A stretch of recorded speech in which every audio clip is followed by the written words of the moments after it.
अस्सलाम वालेकुम दोस्तों की हाल चाल ने जनाब। तुसी देखते पे हो अपना देश पंजाब टीवी ते मैं थोड़ा मेज़बान मुहम्मद नदीम खरल दा छोटा भाई मुहम्मद फैसल खरल। अपने चैनल को करना है सब्सक्राइब ते बेल आइकन ते क्लिक करना है ताकि अच्छी ते बेहतरीन वीडियो का नोटिफिकेशन मेरे भरावां सजना ते वीरां नूं मिलता रहे।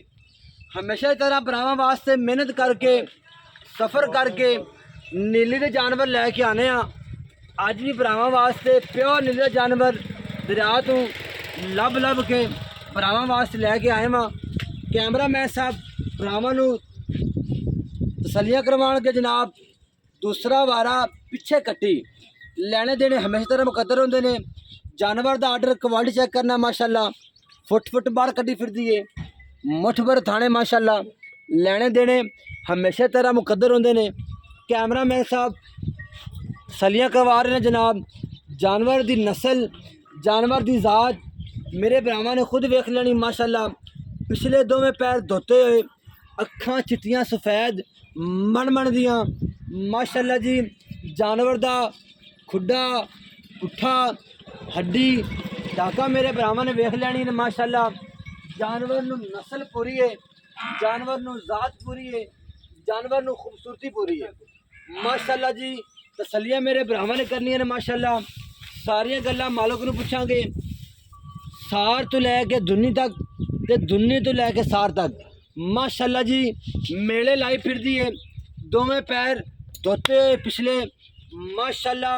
अख चिट्टी सफ़ैद मन दी जानवर नूं कद भी सोहना जानवर नूं हुसन भी सोहना माशाल्लाह।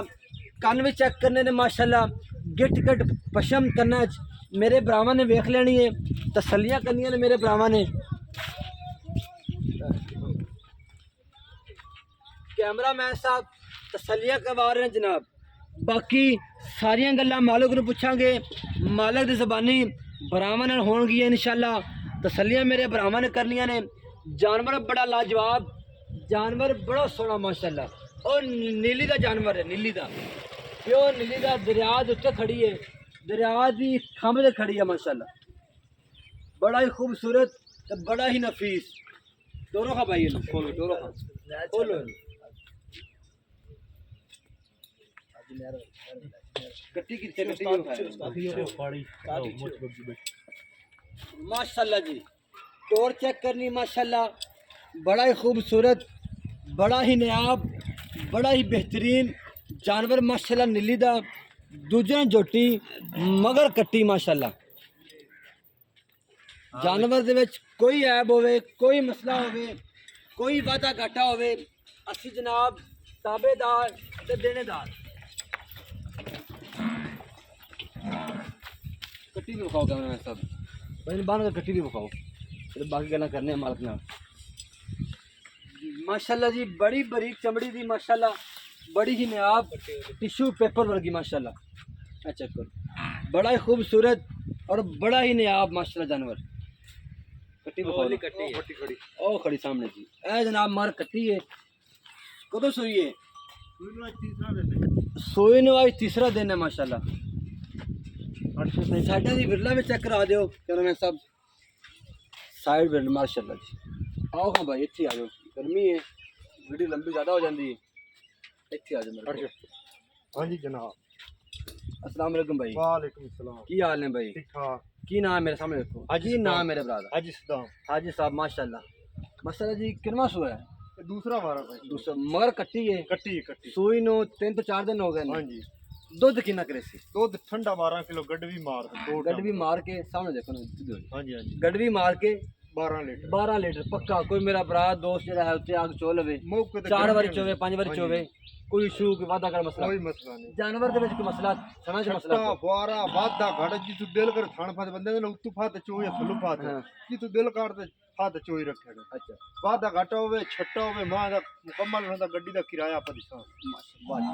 अच्छा भाई और पैसे किन्ने प्यार वाला मुल्क पता है की प्यार वाला एक मेरी सुन जोटी नु टाइम आम बंदे टाइम ला छड़दे वेख ना धार आई कोनी धार पाई कोई नहीं सो नहीं पाई टाइम लगोंदा जोटी एटा छड्डा होर ला दे टुरिया माशाल्लाह। इधर वेखी ओवे खड़ी माशाल्लाह। आ वेखा पोला छड्डा पिया है टाइम टूम नहीं लग्या टाइम नहीं लगो टाइम लगोंदा जोटी टैट होई वदी हुंदी अच्छा पैसे किन्ने प्यार वाला मुल करना है, प्यार वाला ਮੁੱਲ ਲੋਕਾਂ ਤੇ ਕੀਤੀ ਰੱਖਣੇ ਅਸੀਂ 8 ਹੀ ਕਰ ਲੈਨੇ ਆ ਤੇ 7.5 ਹੀ ਕਰ ਲੈਨੇ प्यार ਫਾਈਨਲ वाला मुल करना ਪੂਰੇ 7 ਲੱਖ ए दिल कोई लाड प्यार ਲਾੜ ਪਿਆਰ दोस्त घर चल के आ ਮੌਕੇ ਤੇ जाए, ਜਿਹੜਾ ਆਇਆ ਉਹਦੇ ਨਾਲ ਥੋੜਾ ਬਾਤ ਹੋ ਜਾਸੀ कोई लाड प्यार भी हो जाएगा, हो ऊंच जाए। नीच हो जाएगी। ਉਹ ਚੀਜ਼ ਮਾੜੀ ਮੋਟੀ ਉਸ ਜ਼ਿਆਦਾ ਨਹੀਂ ਮੁੱਲ ਨਹੀਂ ਆਪਾਂ ਕੀਤਾ ਪੂਰੇ 7 ਲੱਖ ਦੀ ਜੋਟੀ ਦੇ 7 ਲੱਖ ਦੀ ਫਾਈਨਲ ਬਰਾਮਦ ਲੱਭ ਜਾਏਗੀ। ਇਹਦੇ ਵਿੱਚ ਜੋ प्यार लाड प्यार भी थोड़ा बहुत ਥੋੜਾ ਬਾਤ हो जाएगा माशाल्लाह।